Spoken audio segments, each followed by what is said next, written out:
If you want to crop a photo in Photoshop, just select the crop tool in the toolbar and then click and drag around an area to crop. Pressing enter on the keyboard or double clicking anywhere inside the new crop will crop it. So if you're a photographer looking to improve composition in a photo or remove some distracting content, this can be helpful. If you're a web designer and you want to crop a few photos to a specific preset size, we can enter the size up here, say 500 pixels by 400 pixels. And then it will constrain to those proportions and resize once we crop.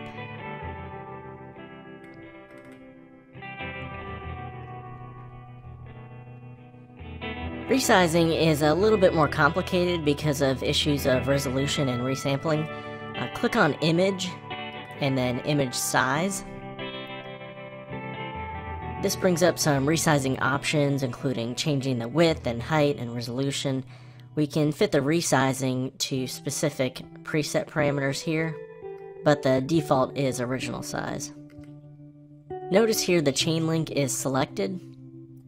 That just means the proportion is constrained to the original, so if I change the width, it will change the height to the same degree.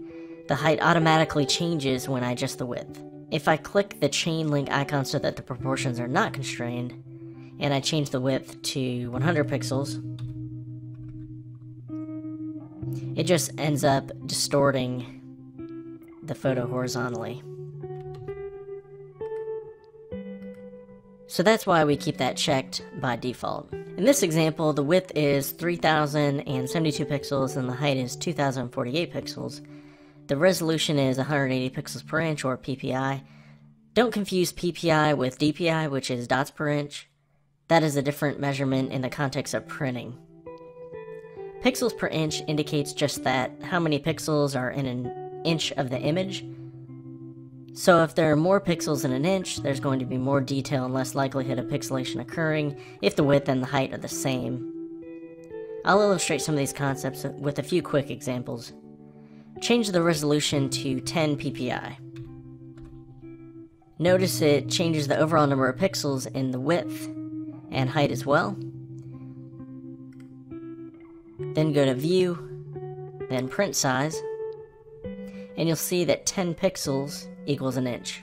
Obviously, this could not be printed at a large size without pixelating. Changing the resolution to 20 ppi changed the width to 341 automatically. However, if we change the width to 341 ourselves and leave the PPI at 180, the print size will be a bit different. Notice that this is much smaller on the screen, but it does equal 180 pixels per inch. This would also print out very small. If your printer has a specific size of photo paper they're printing on, we can also use inches here for width and height to match the printer's specifications. A lot of printers want the PPI to be as high as possible, such as 300 PPI, but many will print even at lower PPI that is normally meant for web graphics, such as 72, 96, 120, 150, 180 PPI. It really depends on how large the print will be and how close people are going to be to the printed product. For example, a poster will need to be crisper up close than a billboard would need to be, since no one would be close to a billboard. Of course, larger printed areas will need larger image files. For example, if I set the width of this to 5 feet or 60 inches, the potential file we'd have at 180 ppi would be over 222 megabytes. Notice that throughout all these resizes, resample has been checked. Photoshop resamples the image whether we're downsizing the image, in other words making it smaller, or upsizing the image, in other words making it larger. There are some presets here, with some working better for image reduction, and some working better for image enlargement, or we can keep it automatic. While Photoshop is very good at resizing and resampling a photo to make it smaller, making your photo larger than the original size of the file can result in pixelation and image quality reduction. If I uncheck resample, the width, height, and resolution have to be tied in together. I can't change the height and width without changing the resolution automatically, and vice versa. Notice also that the file size doesn't change when we adjust the resolution, width, or height.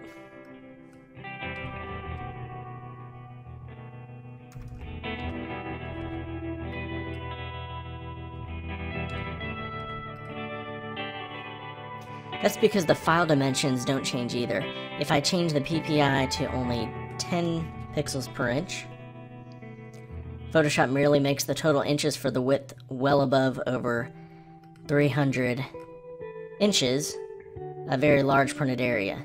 But this would be the same file size as if we changed the resolution to 300 PPI and ended up with a width of about 10 inches. Resolution can be a little confusing, but hopefully this has helped clear up some of the primary concepts of PPI and how it relates to width and height of an image, depending on if we're resampling an image as we resize it. Next, we'll briefly go over using Bridge with Photoshop before completing the first section of this course.